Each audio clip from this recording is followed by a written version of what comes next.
స్తుతించు ప్రభు యేసునే స్తుతించు. నిన్ను నిర్మించి రూపమునిచ్చిన సృష్టికర్తయనే, నిన్ను నిర్మించి రూపమునిచ్చిన సృష్టికర్తయనే, జీవపు దాత ఆయనే, నీ రక్షణకర్తయనే, జీవపు దాత ఆయనే, నీ రక్షణకర్తయనే, నీ రక్షణకర్తయనే. స్తుతించు స్తుతించు ప్రభు యేసునే స్తుతించు.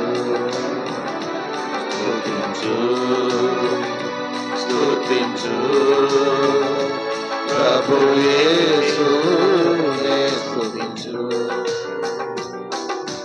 ప్రేమించెను నన్ను ఆయనే, శాశ్వత ప్రేమచే ఏర్పరచుకొనే నిన్ను భూమి పుట్టకమునుపే. ప్రేమించెను నిన్ను ఆయనే, శాశ్వత ప్రేమచే ఏర్పరచుకొనే నిన్ను భూమి పుట్టకమునుపే.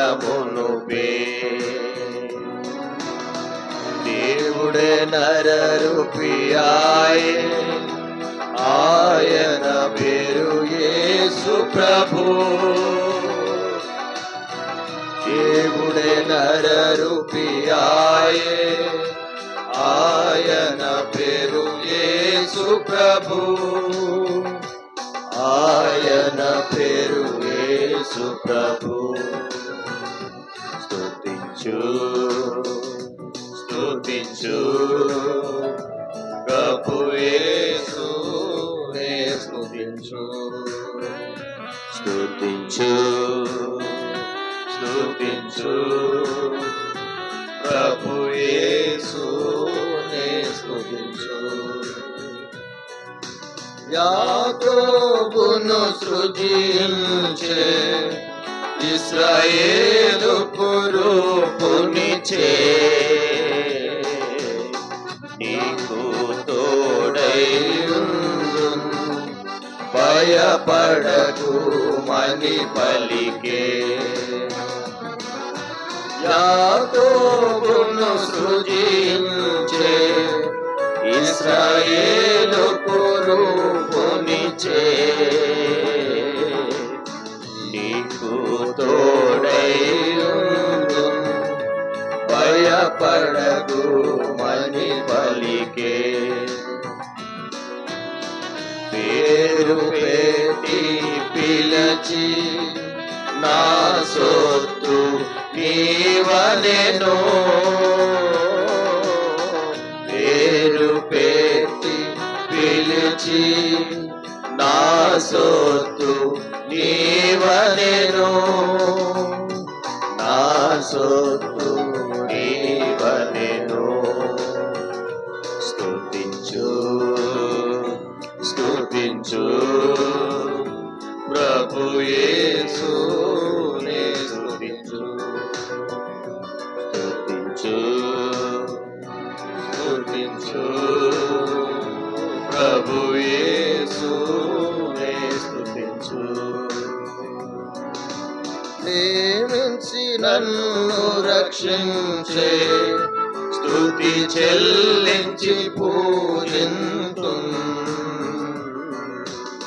తన రూపము నాకు నీచే ఆరాధించి గణపరతున్.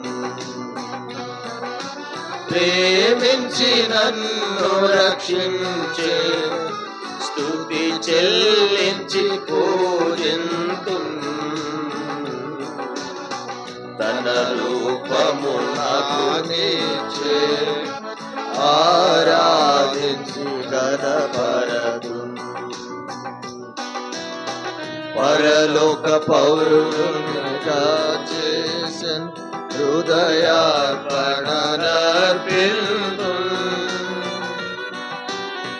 పరలోక పౌరునిగా చేసెన్ హృదయార్పణనర్పింతు హృదయార్పణనర్పింతు స్తుతించు స్తుతించు ప్రభు యేసునే స్తుతించు స్తుతించు స్తుతించు ప్రభు యేసునే స్తుతించు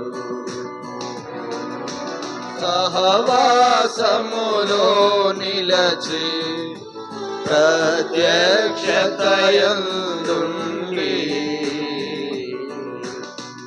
ఏమి సంభవించినను ప్రభు పక్షమునుండవలెన్ సహవాసములో నిలచి ప్రత్యక్షతయందుండి ఏమి సంభవించినను ప్రభు పక్షమునుండవలెన్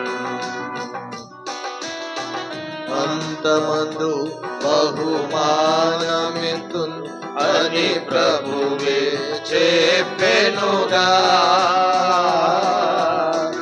అంతమందు బహుమానమితున్ అని ప్రభువే చెప్పెనుగా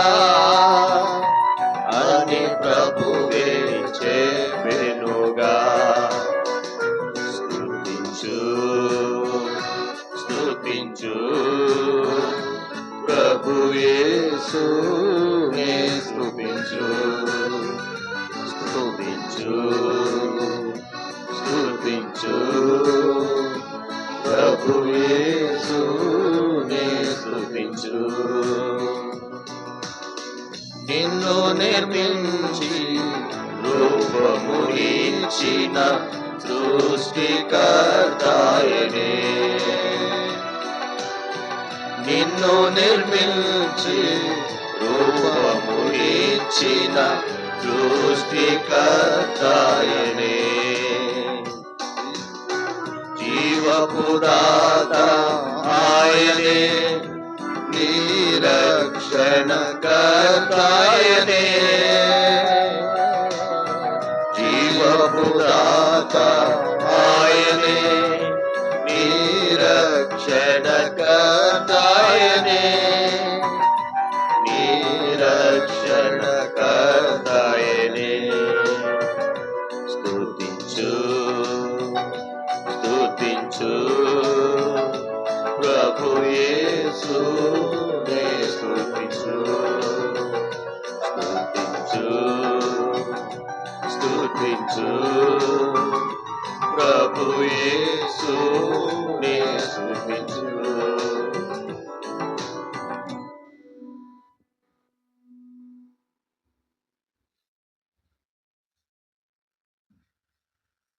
బల్ల కొరకే దేవుని వర్తమానాన్ని మనం విందాం.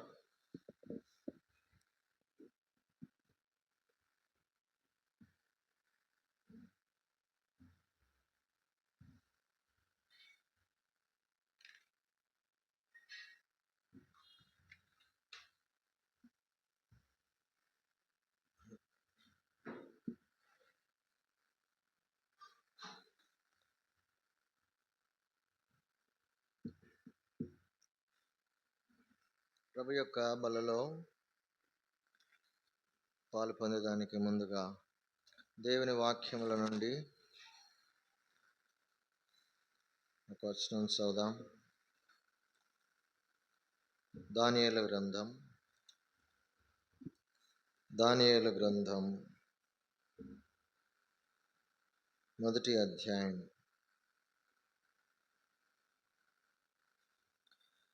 6-7 వచనాలు అందరం కలిసి చదువుదాం. దానియేలు గ్రంథం మొదటి అధ్యాయం 6-7 వచనములు దయచేసి అందరం కలిసి చదువుదాం. యూదులలో నుండి దానియేలు, హనన్య, మిషాయేలు, అజర్యా అనువారు వీరిలో నుండి నపుంసకుల అధిపతి దానియేలునకు బెల్తెషాజరునియు, హనన్యాకు షద్రకనియు, మిషాయేలునకు మేషాకనియు, అజర్యాకు అబేద్నెగో అనియు పేర్లు పెట్టెను.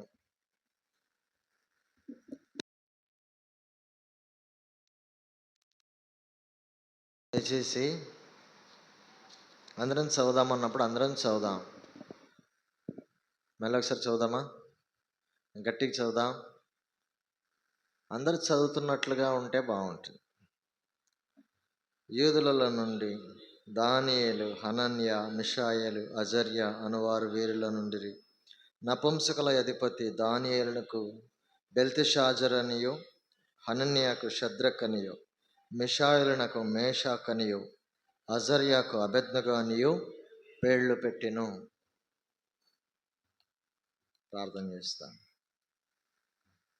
ప్రేమగల పరలోకపు తండ్రి, యేసుక్రీస్తు ప్రభువు శ్రేష్టమైన నామములో వందనములు, స్తుతులు, స్తోత్రములు చెల్లించుచు నీ పాద సన్నిధికి వస్తున్నాను. మందిర ఆవరణలో ఈ విధంగా కూడి రాగలుగుటకు మా ప్రభువును, పునరుత్థానుడైన యేసుక్రీస్తు ప్రభువును ఆయన నామమును బట్టి ఆరాధించినట్లుగా, మా తండ్రి అయిన దేవుని గణపరుచున్నట్లుగా, కుమారుడైన యేసుక్రీస్తు ప్రభువును సాగిలపడి పూజించినట్లుగా, పరిశుద్ధాత్మ దేవునిని గణపరుచున్నట్లుగా మీరు మమ్మను నీ మందిరములోనికి ప్రభా తీసుకుని వచ్చిన విధానమును బట్టి నేను స్తుతించి గణపరుస్తూ ఉన్నాం. పరిశుద్ధ తండ్రి, నువ్వెంతైనా నమ్మదగిన దేవుడవు. జగత్తు పునాదికి వేయబడక మునిపే మమ్మను ఏర్పరచుకొని క్రీస్తులో ప్రభా మమ్మను మీరు నిర్ణయించుకున్నందుకు వందనములు తండ్రి. పరిశుద్ధాత్మ దేవుని ద్వారా నీ వాక్యమును మాకు బయలుపరిచి యేసుక్రీస్తును మాకు తెలియజేసి ప్రభా తాను సిలువలో చేసినటువంటి ఆ బలియాగమును, మీరు పొందిన శ్రమలను, మీరు కార్చిన రక్తమును ప్రభా మమ్మను గ్రహించినట్లుగా చేసి మా యొక్క గత స్థితిని చూయించి ప్రభా మేము పాపములు ఒప్పుకున్నట్లుగా సామాన్యమైన విశ్వాసము నీ కుమారుని యందు ఆయన నామమునందు విశ్వాసం ఉంచడం ద్వారా మాకు అనుగ్రహించబడిన రక్షణను బట్టి, కేవలము నీ కృప ద్వారా మాకు అనుగ్రహించినటువంటి ఈ రక్షణ ప్రభా నీతిగా తీర్చినటువంటి విధానం, వీటన్నిటి బట్టి మేము స్తుతిస్తూ ఉన్నాం. ఎవరైతే మీ సొత్తుగా చేయబడ్డారో ప్రభు వారందరూ కూడా మేము కలిసి ఆరాధించగలిగిరి. దానిని బట్టి వందనాలు. మా ప్రభు యొక్క బలలో కూడా మేము పాలు పొందబోచుండగా తండ్రి నీ వాక్యమును మాకు అనుగ్రహించుము.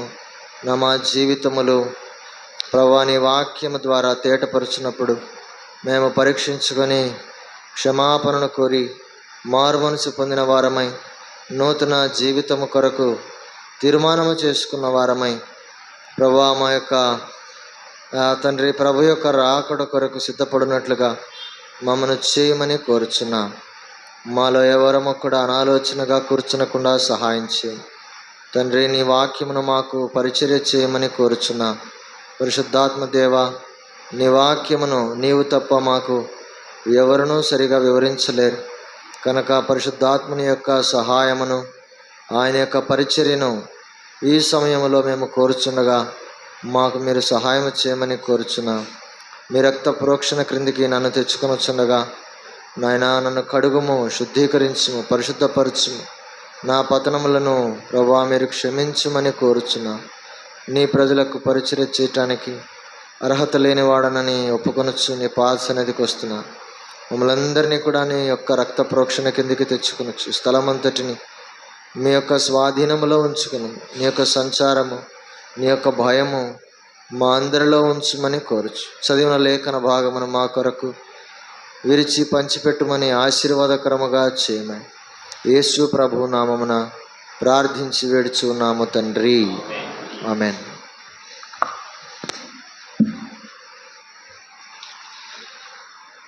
దానియేలు గ్రంథం మొదటి అధ్యాయం మనందరికీ పరిచయమైనటువంటి లేఖన భాగం. బహుశా ఇక్కడ కూర్చున్న వారిలో దానియేలు గురించి కానీ, శుద్రకు, మేషకు, అబేద్నెగోల గురించి కానీ తెలియని వాళ్ళు ఎవ్వరు ఉండరు. కాబట్టి ఇది మనందరికీ పరిచయమైనటువంటి లేఖన భాగం.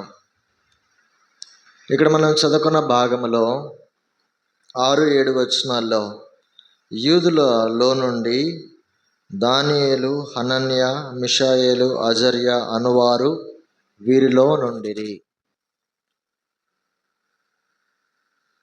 ఇశ్రాయేలు ప్రజలు చేసినటువంటి పాపమును బట్టి, విగ్రహారాధనను బట్టి, దేవునికి విరోధంగా చేసినటువంటి తిరుగుబాటును బట్టి బబులోను యొక్క చెరలోనికి యూదులైన వారు తీసుకొని రాబడ్డారు.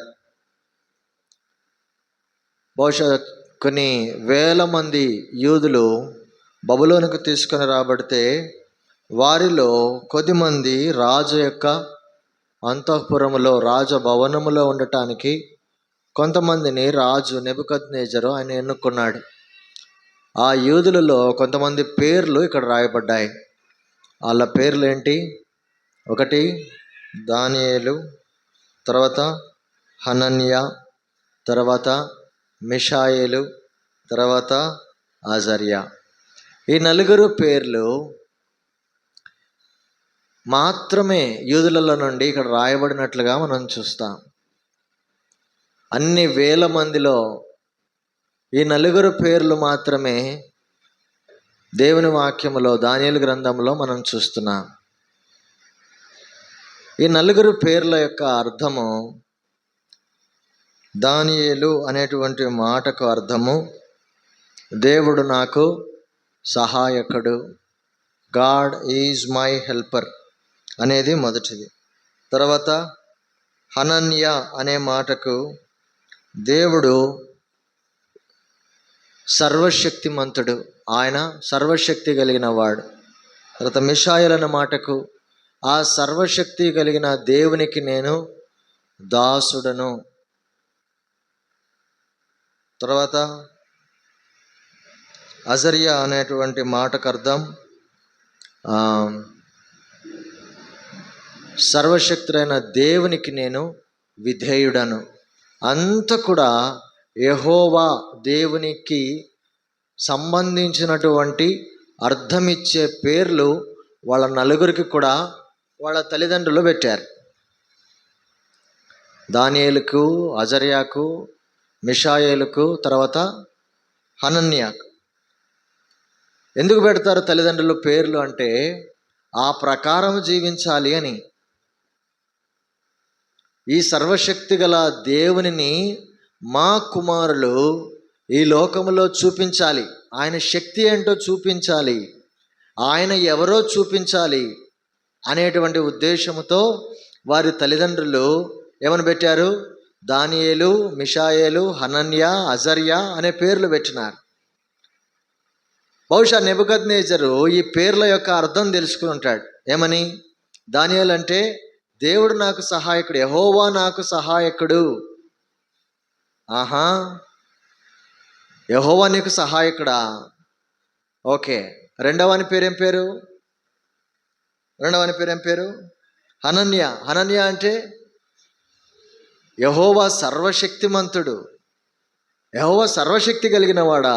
ఓకే. రెండవని పేరు మిషాయేలు. మిషాయేలు అంటే యెహోవాకు నేను దాసుని, ఆయన ఏమై ఉన్నాడో ఆయన చెప్పింది నేను చేస్తా. దాసునివా?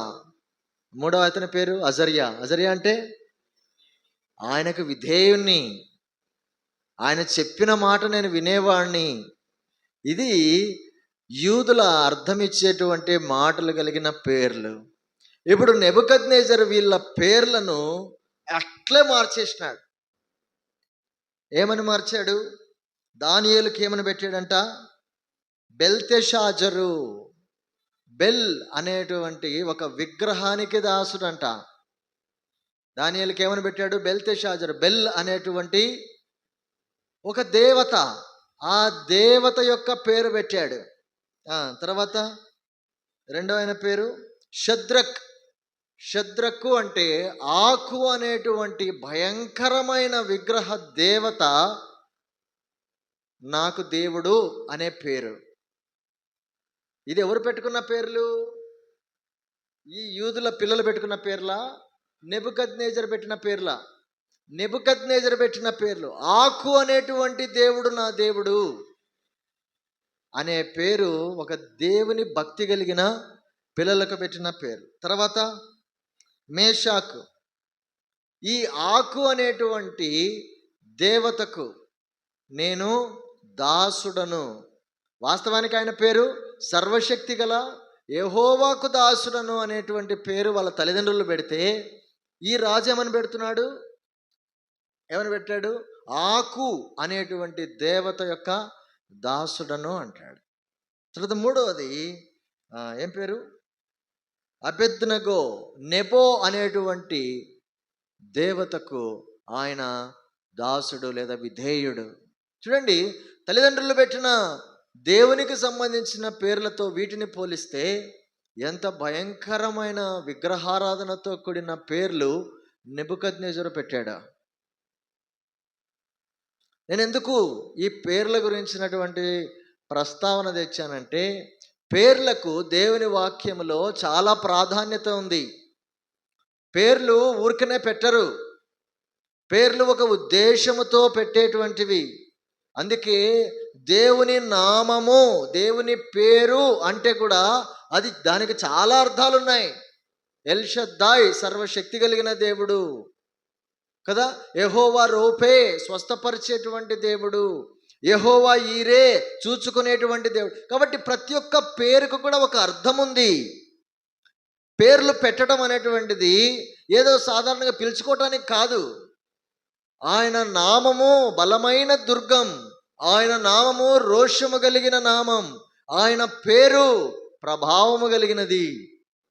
కాబట్టి పేరులో చాలా అర్థం ఉంది. అందుకే దేవుడు అబ్రాహామును పిలిచినప్పుడు, అబ్రామా నువ్వు బయటికి రా అన్నాడు. అబ్రాము అనేటువంటి పేరుతోనే ఆయన జీవితాన్ని ముగించలే కదా. ఏమంటాడు? ఆదికాండం 17వ అధ్యాయం, ఆదికాండం 17వ అధ్యాయం మొదటి వచనం అందరం కలిసి చదువుదామా? ఆదికాండం 17:1. అబ్రాము 99 ఏండ్ల వాడైనప్పుడు యెహోవా అతనికి ప్రత్యక్షమై. అబ్రాము అని 12వ అధ్యాయం నుండి 17వ అధ్యాయం వరకు అబ్రాము అని చూస్తాం. అయితే ఇక్కడేమంటాడు? 5వ వచనంలో, మరియు ఇక మీదట నీ పేరు అబ్రాము అనబడదు. అబ్రాము అంటే వాస్తవానికి అర్థం ఏంటంటే ఎగ్జాల్టెడ్ ఫాదర్, అంటే హెచ్చించబడిన తండ్రి అని అర్థం. అయితే ఇక్కడ ప్రభు ఆ అబ్రాము అనే మాట కూడా చాలా అర్థసహితంగానే ఉంది. అయితే ఆయన అంటాడు, అబ్రాము కాదు నీ పేరు, ఇక మీదట ఏమని పిలవాలి నిన్ను? అబ్రహాము. దేవుడే ఆయన పేరు మారుస్తున్నాడు. ఒక ఉద్దేశము, పేరులో ఒక ఉద్దేశము. అబ్రహాము అంటే జన సమూహాలకు తండ్రి. అది నిరూపించబడిందా? నిరూపించబడలేదా? నిరూపించబడిందా? నిరూపించబడలేదా? జన సమూహములకు తండ్రి. యేసుక్రీస్తు ప్రభువును అంగీకరించిన వాళ్ళందరూ అబ్రహాము యొక్క సంతానం. యూదులందరూ, ఇశ్రాయేలులందరూ అబ్రహాము యొక్క సంతానం. జన సమూహం. అప్పటికి అబ్రహాముకు ఒక్క కుమారుడు కూడా లేడు. కాబట్టి దేవుడు ఒక ఉద్దేశముతోనే పేరు మార్చాడు కదా. మనకి ఇంకొక ఉదాహరణ క్రొత్త నిబంధనలో తెలుసు. మొదటిసారి యోహాను శిష్యుడు సీమోను యేసు ప్రభుని కలుసుకున్నప్పుడు, మరియు నీవు సీమోనువు అంటాడు. ఇక మీదట నిన్ను ఏమని పిలుస్తారు? కేఫా అని పిలుస్తారు. మత్తయి సువార్త 16:18లో మరియు నీవు పేతురువు అని పిలుస్తాడు కదా. అంటే ఎందుకు ప్రభువు పేర్లు మారుస్తున్నాడు? ఆ ప్రకారము జీవించాలని, ఆ పేరును అనుసరించి బ్రతకాలని ఆయన అబ్రామును అబ్రహాముగా పిలిచి, సీమోనును పేతురుని కేఫా అని పిలిచి, సౌలును పౌలుని పిలిచి కదా ఇలాగనో చూస్తాం. అయితే ఇక్కడ మనం చదివిన భాగములో దేవుని పేర్లు కలిగిన ఈ నలుగురు వ్యక్తులకు కంప్లీట్గా, సంపూర్ణంగా వ్యతిరేకంగా ఒక నెబుకద్నెజరు వేరే పేర్లు పెట్టడం మనం చూస్తున్నాం. విగ్రహాల పేర్లు, అన్య దేవతల పేర్లు, అయితే మనం గమనించాల్సిన సంగతి, వీళ్ళు బబులోనులో చెరలోనికి తీసుకొని రాబడ్డారు. ఇప్పుడు అక్కడికి వచ్చిన తర్వాత వాళ్ళ భాష మార్చేశారు. ఏం మార్చేశారు? వాళ్ళ భాష మార్చేశారు. ఏం భాష? ఇప్పుడు అప్పట్లో వాళ్ళు హెబ్రీ భాష మాట్లాడేవాళ్ళు. ఇప్పుడు ఏం మాట్లాడాలా? కల్దీయుల భాష మాట్లాడితే అది నేర్పిస్తే నేర్చుకున్నారు. తర్వాత వాళ్ళ సాంప్రదాయ పద్ధతులు మార్చేశారు, వాళ్ళ పేర్లు మార్చేశారు. వీటన్నిటి విషయంలో వీళ్ళు ఏమి కూడా అభ్యంతరం చెందలేదు. పేర్లు మార్చినా కూడా ఏం అభ్యంతరం పడలేదు. దానియేలును బెల్తెషాజర్ అంటే ఓకే, బెల్తెషాజర్ అనే పిలువు. తర్వాత హనన్యాని షద్రక్ అని పిలిచారు, మిషాయేలును మేషాక్ అని పిలిచారు, తర్వాత అజర్యాని అబెద్నగో అని పిలిచారు. ఏమి దాని గురించి వాళ్ళకి చింత రాలేదు. కానీ ఎప్పుడు వాళ్ళకి ఆ ఆలోచన వచ్చింది, ఎప్పుడైతే ధర్మశాస్త్రములో ఉన్నటువంటి సంగతిని మీరేటువంటి పని చేయమన్నారో అప్పుడు వచ్చింది సమస్య. అర్థమైందా? ఎప్పుడైతే ధర్మశాస్త్రములో చెప్పనిది చేయమని చెప్పాడో ఆ నెబుకద్నెజరు, అప్పుడు వచ్చింది. పేర్లు మార్చినంత మాత్రాన వాళ్ళల్లో ఉన్నటువంటి స్వభావము మారలేదు. వాళ్ళకి బహుశా నెబుకద్నెజరు మార్చగలిగినది ఏమన్నా మార్చగలిగాడంటే ఏం మార్చగలిగాడు? వాళ్ళ పేర్లు మార్చగలిగాడు. వాళ్ళు నమ్ముకున్నటువంటి దేవునిని ఆయన మార్చలేకపోయినాడు.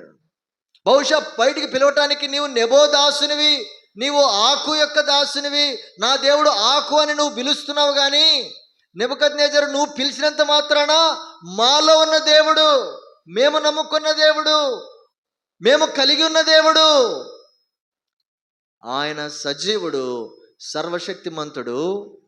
నీవు పిలిచినంత మాత్రాన మా దేవునిని మేము మార్చుకోము, మా దేవుని మేము విడిచిపెట్టము.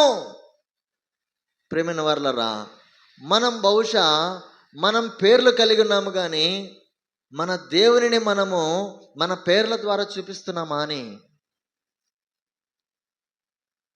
మన స్వభావము లోపల ఒకటి, పైకి వేరొక పేరు. మన పేరు ఒకటి, మన స్వభావం ఒకటి. ఇక్కడ చూస్తాం, పేర్లు అన్ని దేవతల పేర్లే. పేర్లు వినటానికి ఎట్లా ఉన్నాయి? అన్య దేవతల పేర్లు ఉన్నాయి. అయితే వారి యొక్క స్వభావము ద్వారా దేవుని చూపించారా చూపించలేదా? చూడండి, 1వ అధ్యాయం 5వ వచనములో, రాజు తాను భుజించు ఆహారముల నుండి, తాను పానము చేయు ద్రాక్షరసముల నుండి అనుదిన భాగము వారికి నియమించి. ఎప్పుడైతే రాజు యొక్క భోజనం, అది ఎలాంటి భోజనం మనకు తెలియదు, కానీ అది విగ్రహార్పితమైనటువంటి భోజనం.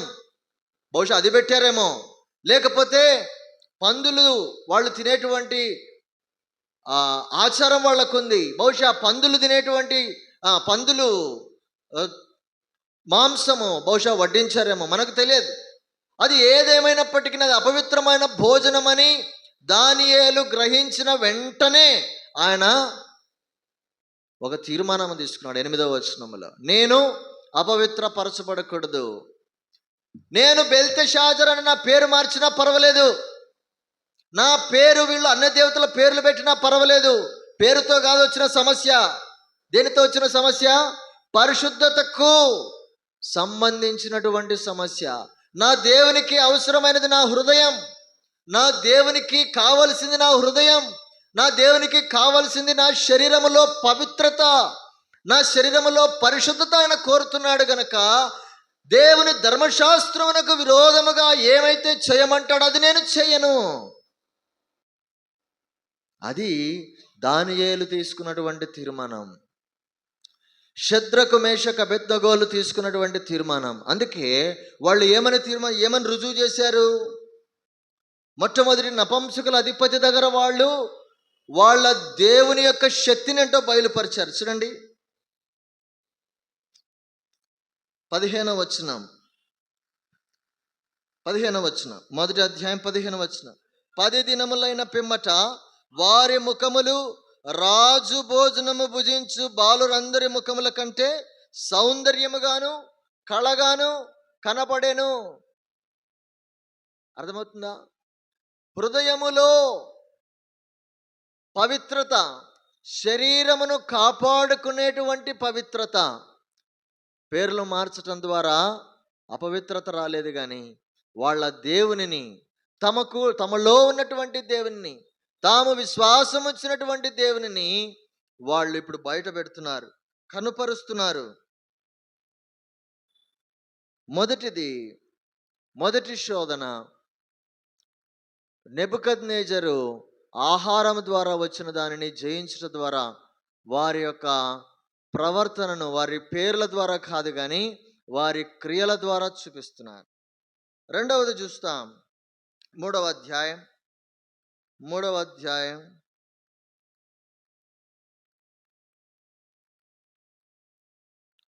వచనం. 14వ వచనం. షద్రకు మేషాకు అబేద్నెగో, మీరు నా దేవతను పూజించటలేదనియు నేను నిలవబెట్టించిన బంగారం ప్రతిమకు నమస్కరించటలేదనియు నాకు వినబడినది. ఎవరి చేతిలో ఉన్నారు వీళ్ళు? వాస్తవంగా వీళ్ళు తిరగబడుతున్నారు. ఎవరికి తిరగబడుతున్నారు? రాజుకు తిరగబడుతున్నారు. ఎట్లా తిరగబడుతున్నారు? స్వతంత్ర పౌరులుగా తిరగబడుతున్నారా? అక్కడ వాళ్ళకి స్వాతంత్ర్యం ఉందా? వాళ్ళు పౌరుల ఆ దేశంలో? ఎవరు వీళ్ళు? దాసులు కాదు, బానిసలు. బానిసలు అంటే రాజుకు తనకి ఇష్టం వచ్చినట్లు చేయొచ్చు, అమ్మేయచ్చు, చంపేయచ్చు, కొట్టచ్చు, తన్నచ్చు, ఇష్టం వచ్చినది చేయొచ్చు. బానిస. దాసుడు అంటే చేస్తే చేయొచ్చు, లేకపోతే వెళ్ళిపోవచ్చు. కానీ బానిసకు ఆ హక్కులు ఉండవు. ఇప్పుడు ఇలాంటి బానిసగా వచ్చినటువంటి వాళ్ళు దేవుని బానిసలు గనక ఈ రాజుకు బానిసలుగా వాళ్ళు ఉండటం లేదు. ఏది దేవుని ధర్మశాస్త్రము వరకు ఎంత సాధ్యత ఉందో అంతవరకు వాళ్ళు రాజుకు విధేయులుగానే ఉన్నారు. కల్దీల భాష నేర్చుకోవాలా? నేర్చుకుంటాం. పేర్లు మారుస్తావా? మార్చుకుంటాం. ఎందుకు? వాటి గురించినటువంటి ప్రస్తావన బైబిల్లో ఎక్కడ లేదు. నువ్వు పేర్లు మార్చుకోకూడదని లేదు. నీవు నీ పద్ధతులు లేకపోతే నీ సాంప్రదాయం గురించి ఏమీ లేదు. అయితే ఏవైతే దేవుని ధర్మశాస్త్రంలో ఇది చేస్తే పాపము, ఇది అపవిత్రత, ఇది చేస్తే దేవునికి కోపము అనేటువంటి సంగతులు ఏవైతే ఉన్నాయో ఆ సంగతుల దగ్గరకు వచ్చేసరికి ఏం చేస్తున్నారు? వాళ్ళొక నిర్ణయం తీసుకుంటున్నారు. రాజు భోజనం విషయం నిర్ణయం తీసుకున్నారు, అపవిత్రమైనది నేను తినకూడదు. రెండవది, విగ్రహానికి నమస్కారము చేయాలి. విగ్రహానికి నమస్కారం చేయటం అంటే స్పష్టంగా ఉంది 10 ఆజ్ఞలో ఒక ఆజ్ఞ. ఏంటి? ఏమని? విగ్రహారాధన చేయకూడదు. నీ దేవుడైన యెహోవాయే నీకు దేవుడు, ఇంకా మరి ఏ దేవుడును లేడు కదా. అంత స్పష్టమైన ఆజ్ఞ ఉంటే ఈ నెబుకద్నెజరు మాట ఎట్లా వింటారు వీళ్ళు? ఆయన ఏం చేశాడు? వాస్తవానికి ఎలాంటి ప్రతిమ పెట్టించాడు? బంగారు ప్రతిమ. వాస్తవానికి ఇలాగ చేయటానికి ఎంత ధైర్యం ఉండాలి వాళ్ళకి? ఒక రాజును ధిక్కరించడానికి ఎంత ధైర్యం ఉండాలి? వాళ్ళకు కలిగిన ధైర్యం ఏంటో తెలుసా? అంతకు ముందు అధ్యాయంలో రాజుకు ఒక కల వచ్చింది. ఏమని కల వచ్చింది? శిరస్సు వరకు బంగారము ఉంది, తర్వాత వెండి, తర్వాత ఇనుము, తర్వాత ఇత్తడి, తర్వాత మట్టితో కూడినటువంటి ఒక విగ్రహం ఉంది. దానియేలు దానికి ఇచ్చిన వివరణ ఏంటి? రాజా, ఆ బంగారం ఎవరు? ఆ బంగారం ఎవరు చూద్దామా? రెండవ అధ్యాయం 38వ వచనం. 38. తామే ఆ బంగారపు శిరస్సు. ఆ బంగారపు శిరస్సు ఎవరు? ఆ విగ్రహంలో కనపడిన మొదటి భాగంలో శిరస్సు భాగం ఎవరిదంట? నెబుకద్నెజరు. బంగారపు శిరస్సు ఆయన. ఆ తర్వాత ఎవరు వస్తారు? నీకంటే తక్కువైన రాజ్యం, వెండితో కూడినది. బంగారు కంటే తక్కువైంది ఏంది? వెండి. కాబట్టి నీకంటే తక్కువైన రాజ్యం వస్తుందంటే బంగారు అక్కడితో ఖతం అయిపోయింది. అక్కడికి నెబుకద్నెజరు పరిపాలన అక్కడితో అయిపోయిందని అర్థం. కాబట్టి ఈ రాజు హృదయములో గర్వించి 3వ అధ్యాయంలో ఏం చేసుకున్నాడు ఆయన? బంగారు శిరస్సు మాత్రమే కాదు, శిరస్సు వరకే కాదు బంగారు, నీ దేవుడిచ్చినది ఆయన శిరస్సు వరకే బంగారం పెట్టాడు. ఇక్కడి నుంచి ఏం పెట్టాడు? రొమ్ము భాగం అంతా ఏం పెట్టాడు? వెండి పెట్టాడు. వెండి కాదు, కుదరదు. నెబుకద్నెజరు ఏమనుకున్నాడంటే బంగారు మొత్తం ప్రతిమంతా బంగారమే, నాదే రాజ్యం అనుకున్నాడు. అందుకే 3వ అధ్యాయం 1వ వచనం చూడండి. రాజుకు నెబుకద్నెజరు బంగారు ప్రతిమ ఒకటి చేయించి, ప్రతిమ అంతా కూడా బంగారమే. ఎంత గర్వం! వీళ్ళు వాస్తవానికి భయపడి ఉండాలి. రాజు ప్రతిమ చేయించాడు, మొక్కమన్నాడు, నమస్కారం చేయమన్నాడు, శబ్దములు వినపడినప్పుడు సాగిలపడమన్నాడు. మేము బానిసలము కదా, మాకు హక్కులు లేవు కదా, మేము ఖచ్చితంగా ఈయనకు లోబడకపోతే మమ్మల్ని చంపేస్తాడు కదా అని భయపడాల్సింది. కానీ వాళ్ళకు గుర్తున్న సంగతి ఒకటి ఏంటి? కలభావం. దానియేలు స్పష్టంగా చెప్పాడు, నీ రాజ్యము తర్వాత నీతోనే అంతమైపోతుంది, నీ తర్వాత నీకంటే తక్కువైన రాజ్యం వస్తుంది. కాబట్టి వీళ్ళు గుర్తించినది దేవుడు ఈయన పైన ఉన్నాడు. అందుకే చూడండి 4వ అధ్యాయం 32వ వచనం మధ్య భాగంలో, సర్వోన్నతుడకు దేవుడు మానవుల రాజ్యము పైన అధికారి అయి ఉండి తానెవనికి దాని అనుగ్రహింప నిశ్చయించునో వానికి అనుగ్రహించును. వీళ్ళు కలిగినటువంటి దేవుడు ఎవరు? నీకు అధికారం ఇవ్వటానికి శక్తి కలిగిన దేవుడు. ఆయనను నమ్మినారు వీళ్ళు. అందుకే ఈ నెబుకద్నెజరుకు భయపడలే. నువ్వు ప్రతిమ పెట్టుకోవచ్చు, పై నుంచి కింది దాకా నువ్వు బంగారమే ఉండిపోతుంది, నా రాజ్యమే ఉండిపోతుంది, ఇంకా వెండి లేదు, ఇనుము లేదు, ఇత్తడి లేదు, మట్టి లేదు అని నీవు మాకు చెప్తుండొచ్చు. మాకు చెప్తున్నావు బంగారు ప్రతిమ ఇదే దీనికే నువ్వు నమస్కారం చేయాలని నువ్వు చెప్తున్నావు, కానీ నీ రాజ్యం ఉండదు అని చెప్తున్నారు వాళ్ళు. వాళ్ళ జీవితం ద్వారా ఏం చెప్తున్నారు? నువ్వు పెట్టావు బంగారు, కానీ నీ రాజ్యం ఉండదు. నీవు మాకు పేర్లు మార్చావు, కానీ మాలో ఉన్నటువంటి దేవుడు సర్వశక్తిమంతుడు. వాళ్ళు చూపించారా లేదా అండి? వాళ్ళు పేర్లతో పిలిచినప్పుడు, షద్రాక్ అన్నప్పుడు ఆకు నీకు దేవుడు, నీ దేవుడు ఆకు అని పిలుస్తున్నావు నువ్వు, కానీ నా దేవుడు ఆకు కాదు అని వాళ్ళ ప్రవర్తన చెబుతుంది. మేషాక్ అని పిలుస్తున్నాడు నెబుకద్నెజరు, అంటే ఆకు యొక్క దాసుడని. నేను ఆకుకు దాసుని కాదురా నాయన అని వాళ్ళ జీవితం చూపిస్తున్నారు.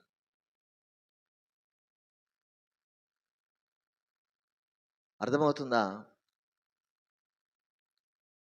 నెబోకి నేను దాసుని కాదు, ఆకుకు నేను దాసుని కాదు, ఆకు నాకు దేవుడు కాదు. నువ్వు పేర్లు పెట్టినంత మాత్రాన మా ప్రవర్తన మారదు, మా తీర్మానం మారదు, మా పరిశుద్ధత మారదు. అందుకే ఏమని రుజువు చేశారు చూద్దామా? దానియేలు గ్రంథం 2వ అధ్యాయం, దానియేలు గ్రంథం 2వ అధ్యాయం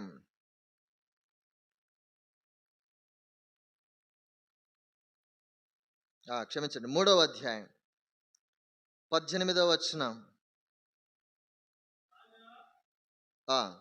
రాజా, నీ దేవతలను మేము పూజింపమనియు నీవు నిలవబెట్టించిన బంగారు ప్రతిమకు నమస్కరింపమనియు తెలిసి కొనుము. రాజుకు చెప్తున్నటువంటి మాటలు. రాజా, నీవు నిలవబెట్టించిన ప్రతిమకు మేము నమస్కరింపము, పూజింపము. ఆ రోజు నపుంసకుల అధిపతికి మేము తినము, మేము నమస్కరింపము, మేము పూజించము. నీది బంగారు ప్రతిమ కావచ్చు, మేము బానిసలము కావచ్చు, నీవు మా పైన రాజు కావచ్చు, ఏమైనా కానీ నీవు మా పేర్లు మార్చచ్చు, కానీ మా ప్రవర్తనను మార్చలేవు, మా యొక్క రోషమును తీసివేయలేవు, మా దేవుని మాలో నుండి పెరికివేయలేవు. అందుకు కాదా వీళ్ళు బబులోనులో విద్వాంసులుగా, ముఖ్యమైన వారుగా నిలబడిపోయింది. మిగిలిన యూదులందరూ బహుశా సాగిలపడ్డారు, మిగిలిన యూదులందరూ కలిసిపోయినారు, మిగిలిన యూదులందరూ వాళ్ళతో పాటు ఏకీభవించినారు. అయితే ఈ నలుగురు మాత్రం దే స్టుడ్ అవుట్. వాళ్ళు మాత్రం నిలబడ్డారు దేవుని కొరకు. ఎవరు గెలిచారు? మిగిలిన యూదులు గెలిచారా? వీళ్ళు గెలిచారా? చూడండి తర్వాత ఏమంటారు చూడండి, 28వ వచనం, అదే అధ్యాయము 28వ వచనం, అందరం కలిసి చదువుదామా? నెబుకద్నెజరు ఏమంటాడు ఇక్కడ? షద్రకు, మేషాకు, అబేద్నెగోయను వీరి దేవుడు పూజార్హుడు, ఆయన తన దూత నంపి తన్ను ఆశ్రయించిన దాసులను రక్షించెను. వారు తమ దేవునికి గాక మరి ఏ దేవునికి నమస్కరింపకయు ఏ దేవుని సేవింపకయు ఉందుమని తమ దేహములను అప్పగించి రాజు యొక్క ఆజ్ఞను వ్యర్థపరిచిరి. కాగా నేను ఒక శాసనం నియమించుచున్నాను, ఏదనగా ఈ విధముగా రక్షించుటకు సమర్థుడకు దేవుడుగాక మరి ఏ దేవుడును. ఎవరి నోట్ల నుంచి వస్తుంది ఈ మాట? ఎవరి నోట్ల నుండి తెప్పించారు? ఎవడైతే హెబ్రీ పేర్లు కలిగినటువంటి, దేవునికి సంబంధించినటువంటి పేర్లు కలిగిన ఈ వ్యక్తుల పేర్లను మార్చి, ఇదిగో నా దేవత యొక్క పేర్లు నీకు పెడుతున్నానని చెప్పిన వాడి నోటిలో నుండి, వారి ప్రవర్తన ద్వారా సర్వశక్తుడగు దేవుడు సమర్థుడు అని చెప్పించగలిగినారు. అర్థమవుతుందా? వాళ్ళ పేర్లేంటి, వాళ్ళ బ్రతికేంటి, వాళ్ళకి ఇవ్వబడిన పేర్లేంటి, వాళ్ళు ప్రవర్తించిన ప్రవర్తన ఏంటి, వాళ్ళు ఉన్నటువంటి స్థలం ఏంటి, వాళ్ళు చేస్తున్న తీర్మానాలు ఏంటి? ప్రేమైన వారలరా, మనకు వాళ్లకు ఉన్న పోలిక ఏమైనా కనీసం సమీపంలో అయినా ఉందా? ఒక అన్య రాజు, ఒక క్రూరుడు, ఒక కఠినాత్ముడు, ఒక విగ్రహారాధికుడు తన నోటిలో నుంచి వీరి దేవుడు పూజార్హుడు, ఈయననే మీరు పూజించాలి, ఈయన సమర్థుడు, ఈయననే నిజమైన దేవుడు అని చెప్పటం. వారి పేర్లు ఒకటి, వారి ప్రవర్తన ఒకటి. ప్రేమైన వర్లరా, మన జీవితం ఎట్లా ఉంది? మనం పెట్టుకున్నాం పేర్లు, మన పేరుకు తగినట్లుగా జీవిస్తున్నామా? మన పేర్లేంటి? మనం ప్రవర్తించే ప్రవర్తన ఏంటి? ఇక్కడ వీళ్ళు ఎలాగ జీవించారు? దేవుడు మనకు ఇచ్చినటువంటి పేర్లు, ఎన్ని పేర్లు ఇచ్చాడు మనకి. తన్ను ఎందరు అంగీకరించారో వారందరూ కూడా ఆయన కుమారులుగా ఆయన అనుగ్రహించాడు. మనకిచ్చినటువంటి పేరు ఆయన కుమారులని.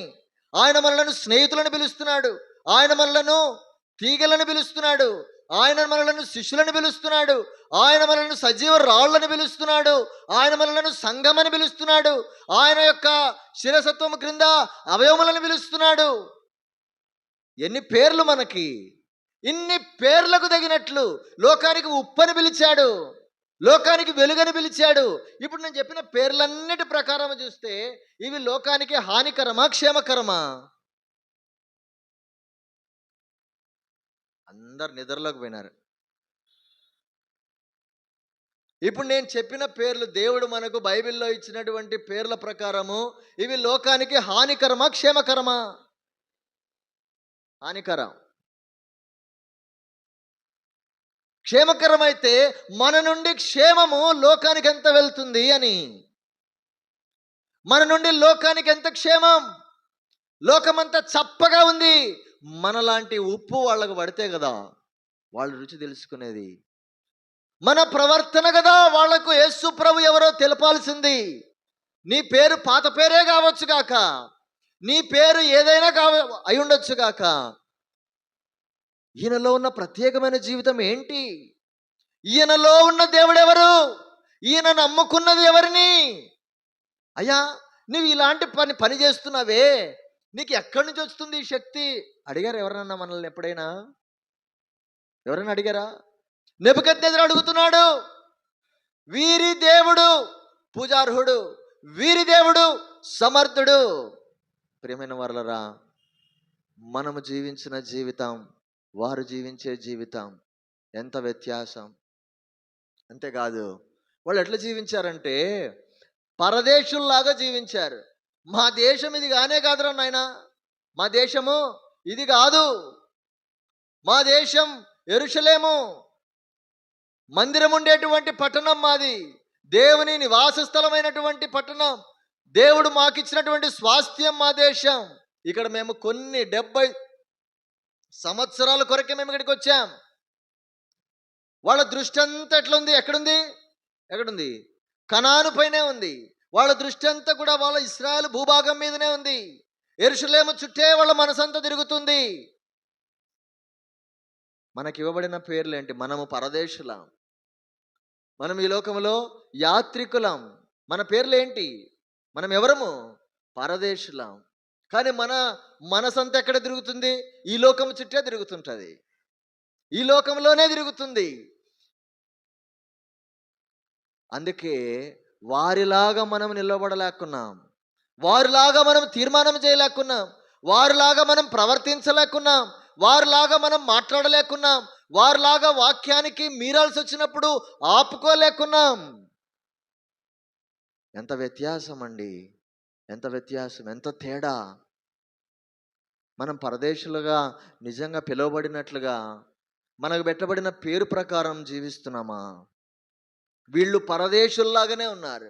ఈ రాజు మా రాజు కాదు, మా రాజు పరలోకపు రాజు, మా దేవుడు పరలోకపు దేవుడు, మా దేవుడు వీనికంటే శక్తి కలిగిన వాడు.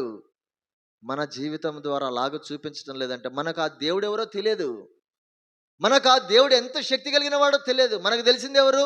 మన పైన ఉన్న వాళ్ళే మనకు తెలుసు. మన పైన ఎవరు ఉంటారు? మన ఆఫీసర్లు ఉంటారు. మన పైన ఎవరు ఉంటారు? మనల్ని నియంత్రించే వాళ్ళు ఉంటారు. వాళ్ళు చెప్పిందే వేదవాక్కు. మనకు ప్రసాదం తీసుకుంటే తీసుకోవటమే, ఈ తప్పు చేయంటే చేయటమే, ఇక్కడికి వెళ్ళకూడదంటే ఓకే సార్ అనటమే, ఇక్కడికి వెళ్ళు అంటే ఓకే సార్ అని వెళ్ళటమే.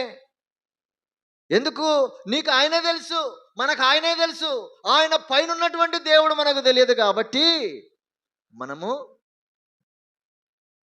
వాళ్ళను దేవుని విషయములలో గద్దించలేకున్నాం, దేవుని విషయంలో స్థిరంగా ఉండలేకున్నాం.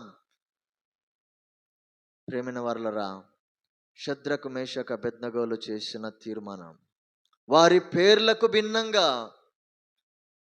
వాళ్ళు చూపించినటువంటి ప్రవర్తన, ఆకు దేవుడు కాదు, మా దేవుడు సర్వశక్తి కలిగిన దేవుడు.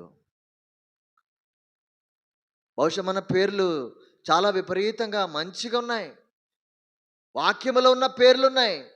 హేబేల్ అంటున్నాం, కయ్యను ప్రవర్తన. అబ్రహాం అంటున్నాం, లోతు ప్రవర్తన కదా. ఎలీషా అంటున్నాం, గెహాజీ ప్రవర్తన. రూతు అంటున్నాం, ఓర్పా ప్రవర్తన. అక్కడేమో వాళ్ళకి విగ్రహాల పేర్లు పెట్టి దేవుని స్వభావం చూపిస్తుంటే మనకేమో ఆత్మీయమైన పేర్లుండి ఏం చూపిస్తున్నామ్మా?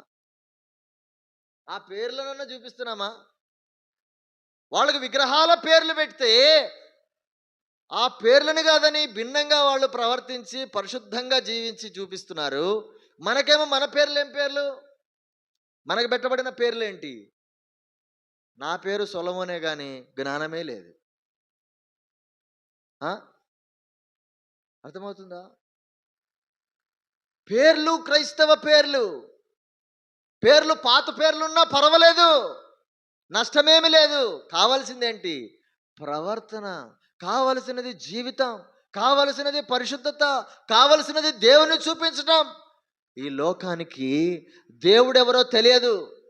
అర్థమవుతుందా? ఈ లోకానికి తెలుసా దేవుడెవరో? వాళ్ళ కళ్ళు మూసుకుపోయినాయి, హృదయం మూసుకుపోయింది. వాళ్ళకంత చీకట్లో తడుములాడుతున్నారు. ఏమని తడుములాడుతున్నారు? దేవుడెక్కడా, దేవుడెక్కడా, దేవుడెక్కడా, దేవుడెక్కడా, దేవుడెక్కడా అని తడుములాడుతున్నారు. తడుములాడుతున్నప్పుడు మనము వెలుగు కాబట్టి వెళ్ళి వెలుగు చూపిస్తే ఎవరు కనపడాలి? ఎవరు కనపడాలన్నా? మన ముఖం కనపడడం కాదు. ఎవరు కనపడాలా? మన స్వభావము వెలుగులాగా ప్రకాశిస్తుంటే దేవుడు కనపడి, వీరి దేవుడు కదా నిజమైన దేవుడు, వీరి దేవుడు కదా ప్రేమించేటువంటి దేవుడు. ఇంత ప్రేమ కలిగి ఉంటారా? ఇంత స్వభావమా, ఇంత మంచితనమా, ఇంత సాత్వికమా? చెప్పినా కదా, పెట్టుకున్న పేరేమో రూతు, ప్రవర్తనేమో ఓర్ప. పెట్టుకున్న పేరేమో హన్న, ఉండే ప్రవర్తన మీరు చెప్పండి మీరే. పెనిన్న. పెట్టుకున్న పేరు దావీదు, ఉండే ప్రవర్తన మీరే చెప్పండి.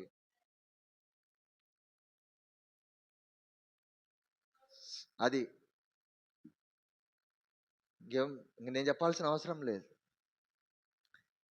ప్రేమైన వర్లరా, మన పేరుకు తగినట్లు, ఆయన రాజ్యమునకు తగినట్లుగా మనం ఈ లోకంలో నడుచుకోవాలి. షద్రాకు, మేషాకు, అబేద్నెగో వారి పేర్లు అన్యదేవతల పేర్లైనా కూడా వాళ్ళ ప్రవర్తన ద్వారా దేవుని అంటే వాళ్ళు నిరూపించారు.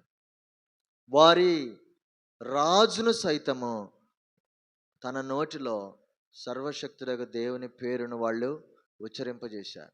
మన ప్రవర్తన ద్వారా దేవుని ఎప్పుడైనా మనం బయలుపరిచామా? మన ప్రవర్తన ద్వారా దేవుడు ఎవరో చూపించగలిగామా? మన స్వభావం ఒకటి, మన పేరు ఒకటి. అందుకే యాకోబు ఇస్సాకు దగ్గరికి వెళ్ళినప్పుడు ఎట్లా ప్రవర్తించినాడు ఆయన? వేషధారణ. ఎంత వేషధారణ! లోపలేమో యాకోబు ఉన్నాడు, లోపల ఎవరున్నారు? చర్మపు చొక్కా వేసుకొని ఏం చూపిస్తున్నాడు? ఏమంటాడు? నేను ఏశావును అంటాడు. స్వరమేమో యాకోబు, పేరేమో యాకోబు, చెప్పటానికి క్రైస్తవులం, లోపలంతా లోపలంతా యాకోబు స్వభావం, పైకి ఏశావు యొక్క వస్త్రధారణ. అందుకే ఇస్సాకుకు కన్ఫ్యూజన్ అయిపోయింది. కండ్లు కనపడని ఇస్సాకుకు కన్ఫ్యూజన్ అయిపోయింది. ఏంటా కన్ఫ్యూజన్? స్వరమేమో యాకోబుది, శరీరమేమో లోకంలో కూడా కండ్లు కనపడని లోకానికి ఎట్లుంది? అరే మీరు క్రైస్తవులు అంటున్నారు, లోపలేమో ఏముంది? చూసినారా? కన్ఫ్యూజన్, అంత కన్ఫ్యూజనే. మన జీవితము యాకోబు అంటే యాకోబు. అందుకే ఎప్పుడైతే యాకోబు దేవునితో పోరాడినాడో అప్పుడు అడిగినాడు యాకోబుని, రే నీ పేరేం పేరు? దేవుడు ఏమడిగాడు? నీ పేరేం పేరు? తెలియదా దేవునికి? తెలియదా దేవునికి? తెలిసి ఎందుకు అడిగాడు? ఎందుకు అడిగాడు అనుకుంటున్నారు మీరు? ఎందుకు అడిగి ఉంటాడు? మళ్ళీ యాకోబుని నీ పేరేం పేరు అని ఎందుకు అడిగాడు? పేరు మార్చడానికి కాదు. ఏం చెప్తాడు ఇప్పుడు అని? ఏం చెప్పాలి ఇప్పుడు? అప్పుడేమో వాళ్ళ నాన్నకి ఏం చెప్పాడు? ఏశావు నేనే అని చెప్పాడే. ఇప్పుడు నేను అడుగుతున్నా, నీ పేరేం పేరు? చచ్చినట్లు ఏం చెప్పాడు? నా పేరు యాకోబు. ఎప్పుడైతే యాకోబు అని ఒప్పుకున్నాడు అప్పుడు ఇశ్రాయేల్ రా నాయన నీ పేరు ఇప్పటి నుంచి, ఇక మీదట నీవు ఇశ్రాయేల్ అనబడతావు. కాబట్టి మన పేరు ఒకటి, మన ప్రవర్తన ఒకటి. ఈ ద్వంద్వ వైఖరి, ఈ ద్విమనస్సు, రెండింతల మనస్సు, రెండింతల స్వభావం, ఇది లోకాన్ని, ఇస్సాకును సైతం కన్ఫ్యూజన్ చేసేస్తుంది, కలవరము చేసేస్తుంది. మనకు కావాల్సింది యథార్థమైన జీవితం. మన పేరుకు తగినట్లు, ఆయన రాజ్య వారసులుగా ఉండాల్సిన దానికి తగినట్లుగా మనము జీవించాలి. తన రాజ్యమునకు తగినట్లుగా మనం నడుచుకోవాలి. పరదేశులం అంటే పరదేశులముగా నడుచుకోవాలి. మన మీద ఈ లోకానికి అతుక్కపోయినట్టు నడవటం కాదు. వాళ్ళు పరదేశులు, అక్కడ బానిసలు, అక్కడ కొంతకాలమే. వాళ్ళ వాగ్దానం గుర్తుంది, 70 ఏండ్ల మట్టికే మేము ఇక్కడ ఉండాలి, తర్వాత ఇక్కడ నుంచి మళ్ళీ వెళ్ళిపోతాం. ఈ దేశానికి తగినట్లుగా, వీరి హక్కులకు తగినట్లు, వీళ్ళ శాసనాలకు తగినట్లు మారిపోవడం కాదు. మనం 60 ఏండ్లు 70 ఏండ్లు బతుకుతాం ఇక్కడ. 60-70 ఏండ్లు ఇక్కడ బతకడానికే మనం ఎన్ని ప్లాన్లు వేస్తామో. ఇళ్ళు చూసుకుంటాం, వాకిలు చూసుకుంటాం, పిల్లలు చూసుకుంటాం, వాళ్ళ భవిష్యత్తు చూసుకుంటాం, వాళ్ళ చదువులు చూసుకుంటాం, అన్ని చూసుకుంటాం. ఆడ యుగాలు వేల సంవత్సరాలు బ్రతకాలి మనం. ఎప్పుడన్నా ఆలోచించి దానికి తగినట్లు మనం జీవించినామా అని? దాని కొరకు ఎంత ప్లాన్ వేసుకున్నాం? ఎప్పుడన్నా ఆలోచించి, అరే నాకు అక్కడ ఒక ప్లాట్ ఉండాలి, నాకు అక్కడ ఒక ఇల్లు ఉండాలి, ఇక్కడ ఇల్లు కట్టుకోవడానికి దొంగ సర్టిఫికెట్లు పెట్టి, ఆ సర్టిఫికెట్లు పెట్టి, ఇది పెట్టి, లంచం ఇచ్చి, అది చేసి ఒక పట్టా తెచ్చుకుంటుంది. ఒక పట్టా తెచ్చుకున్నాం, బాగుంది. 60 ఏళ్ళు 70 ఏళ్ళ తర్వాత ఫట్టుమంటాం మనం. తర్వాత ఇప్పుడు యుగ యుగాలు ఉండాల్సిందే ఇక్కడ. దాని కొరకు తగినంత జీవితము ఇక్కడ కనీసం కొంచెమైనా జీవించాలి కదా అని పరదేశులుగా శద్రకు మేషాకు అబేద్నెగోలు జీవించారు. మనం జీవించినమా? బానిసలుగా ఉంటూ ప్రభు కొరకు పేర్లు మార్చిన, భాష మార్చిన, పద్ధతులు మార్చిన వాళ్ళు ప్రభువును పరాయి దేశంలో చూపించగలిగినప్పుడు మనము చూపించగలగాలి. మనము దేవునిని మన ప్రవర్తన ద్వారా, మన పరిశుద్ధమైన ప్రవర్తన ద్వారా యాకోబు వలె, పెనుయేలు సందర్భములో యాకోబు వలె, నీ పేరేం పేరని అడిగితే, ప్రభువా నా పేరు ఇది, ప్రభువా ఇదిగో నా పేరు, ఇన్ని రోజులు నేను ఏశావులాగా నటించిన, ప్రభువా నేను ఇంతకు మునుపులాగానే, ఇదిగో ప్రభువా నేను వేషధారి వలె నటించిన, సౌలు వలె నటించిన, ప్రభువా ఇదిగో నేను పెనిన్న వలె జీవించిన, ఓర్ప వలె జీవించిన, కయ్యను వలె జీవించిన, నా పేరు ఇది, నా ప్రవర్తన, నా పేరు ఇది అంటే నా ప్రవర్తన ఇది, నా పేరు ఒకటి, నా ప్రవర్తన ఒకటి. వద్దు ప్రభువా, ప్రభు యొక్క వలలో పోయేదానికంటే ముందుగా దేవునికి వేషధారులు అంటే ఆయనకు హేయం, అసహ్యం. ఆయన వేషధారులను ద్వేషిస్తాడంట. రెండింతల మనసు గల వారిని ఆయన ద్వేషిస్తాడు. నీ పేరేంటో, నీ ప్రవర్తన అదే ఉండాలి. మన పేరేంటి? మనం క్రైస్తవులం, విశ్వాసులం, దేవుని పేరు పెట్టబడిన వాళ్ళం.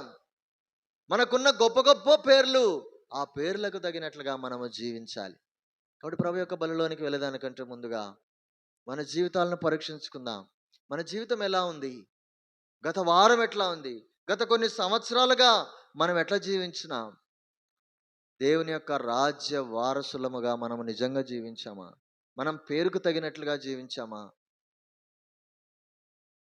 మనల్ని బట్టి దేవుని నామము అన్ని జనుల మధ్యలో ఆయన నామం, మన నామాన్ని బట్టి ఆయన నామం పాడైపోతుంది. కాబట్టి ప్రభు యొక్క బలలో చేయి వేసేదానికంటే ముందు ఇది మనం పరీక్షించుకోవలసినటువంటి సమయం. ప్రభువా నా జీవితము శద్రకు మేషాకు అబేద్నెగోల వలె లేదు. వారి పేర్లు మారినా వారి ప్రవర్తన, వారి పరిశుద్ధమైన జీవితము ఏమాత్రము అపవిత్రపరచబడకుండా ఉండినారు. ప్రభువా నేను అలాగున లేను, నేను అలాగున ఉంటాను. ప్రభువా నాతో మాట్లాడావు, అయితే నేను ఆ యాకోబులాగా నేను ఒక తీర్మానం చేసుకుంటాను. ఇదిగో ప్రభువా నా పేరు యాకోబే, ఇదిగో ప్రభువా నా జీవితము యాకోబు వంటి జీవితమే, ఇదిగో నా జీవితము సౌలు వంటి జీవితమే, నా యొక్క జీవితము ఓర్ప వంటి జీవితమే. ఎన్ని రోజులు నేను మోసగించిన, ఎన్ని రోజులు రెండంతల జీవితం జీవించిన, ఎన్ని రోజులు యథార్థమైన జీవితం జీవించలేదు. ఈరోజు క్షమాపణ కోరి నేను బలలో పాలు పొందుతానని నిజమైన యథార్థమైన తీర్మానం తీసుకున్న వాళ్ళమై ప్రభు యొక్క బలలో మనం పాలు పొందుతాం. కాబట్టి ప్రతి మనుష్యుడు తను తాను పరీక్షించుకునవలెను. అలాగ చేసి ఆ రొట్టెను తిని ఆ పాత్రలోనిది త్రాగవలెను. అలాగున ప్రభు మనకు సహాయం చేయనుగాక.